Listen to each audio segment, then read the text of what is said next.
في أفكار في المجتمع الناس بقت تتعامل معاها كأنها حقيقة ثابتة، لكن لو سألت أي حد مين قالها أكيد محدش عنده الإجابة، يعني محدش يعرف. في البداية الفكرة بتكون مجرد رأي، لكن مع التكرار الناس بتتعامل معاها كأنها عادة أو قاعدة ثابتة، ومع الوقت الناس ما بقتش أو ما بتسألش عنها لأنها بقت حاجة طبيعية جدا. الإنسان بيتعلم من البيئة، يعني معظم أفكارنا إحنا ما اخترناهاش بنفسنا، إحنا اتعلمنا من الأسرة ومن المجتمع ومن المدرسة ومن الناس اللي حوالينا من غير ما نحس. مثال بسيط، كلمة معينة أو طريقة تفكير معينة بتلاقيها منتشرة في المجتمع، الناس كلها بتكررها، لكن لو سألت أي حد مين بدأها غالبا مفيش أي حد عارف.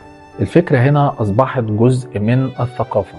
أخطر نقطة، لما الفكرة بتعيش سنين طويلة العقل بيبدأ يعتبرها حقيقة حتى لو مفيش دليل واضح، لأن القديم مألوف والمألوف مريح للعقل.